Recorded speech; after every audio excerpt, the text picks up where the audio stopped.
বীরভূমের পাথর সম্রাট টুলু মণ্ডল, যার আত্মীয় মিনার মণ্ডলের বাড়ি থেকে 28 ঘন্টা তল্লাশির পর উদ্ধার হয় 28.5 কোটি টাকা, 15 কেজি গয়না।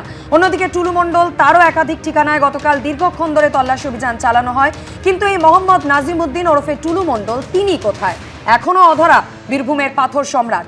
আর এই টুলু মণ্ডলের বিরুদ্ধে ইতিমধ্যেই জারি করা হয়েছে জামিন অযোগ্য গ্রেফতারি পরোয়ানা। তার সিউড়ির প্রাসাদ থেকে মিলেছে সোনা, রূপো সহ কয়েক লক্ষ টাকা। গতকাল 10 ঘন্টা ধরে তল্লাশি অভিযান এবং তারপর আর কি কি উদ্ধার করা হয়েছে বিস্তারিত জানাবেন প্রতিনিধি ভাস্কর মুখোপাধ্যায় আমাদের সঙ্গে রয়েছেন। ভাস্কর, দেখো, গতকাল বেলা 12টা থেকে তল্লাশি শুরু হয়েছিল এবং রাত 1টা পর্যন্ত তল্লাশি চলে এবং 1টার পর পুলিশ কর্মীরা বেরিয়ে আসেন এবং টুলু মণ্ডলের যে সিউড়িতে বাড়ি রয়েছে সেই সিউড়ি বাড়িতে একদম তালা মেরে সিল করে দেন।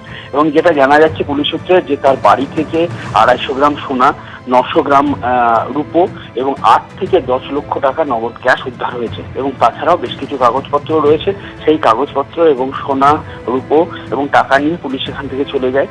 এবং এই বাড়িতে টুলু মণ্ডলের পরিবারে কোনো সদস্য ছিলেন না। প্রায় 6 থেকে 7 জন তার কাজের লোক ছিল এবং এই কাজের লোকদের বের করে দেওয়া হয় এবং বের করেই এই তালা মারা হয়েছে বলে পুলিশ সূত্রে আমরা জানতে পারছি। এবং পুলিশ সূত্রে আরও জানা যাচ্ছে যে বেশ কিছু গুরুত্বপূর্ণ কাগজপত্র তার বাড়ি থেকে উদ্ধার হয়েছে, সেগুলো পুলিশ ভেরিফিকেশন করছে। কারণ গতকালই যে সিউড়িতে যে টুলু মণ্ডল একটা ফার্ম হাউস রয়েছে, সেই ফার্ম হাউস থেকে একটি গাড়ি করে কাগজপত্র সরানো চলছিল। সেই সময় স্থানীয়রা আটক করে সেই গাড়ি, পরে সিউড়ি থানা পুলিশ যায় এবং সেগুলো উদ্ধার করে।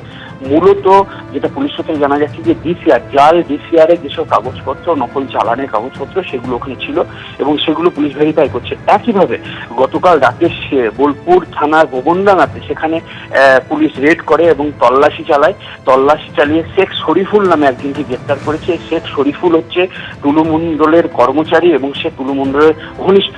তার বাড়ি থেকে বেশ কিছু কাগজপত্র উদ্ধার করা হয়েছে এবং তাকে গ্রেপ্তার করেই তাকে সরাসরি সিউড়ি নিয়ে যাওয়া হয়েছে। এই মুহূর্তে তাকে জেরার কাজ চলছে, কারণ তার কাছ থেকে গুরুত্বপূর্ণ কিছু সূত্র পাওয়া যেতে পারে বলে পুলিশ ধারণা করছে। ধন্যবাদ ভাস্কর।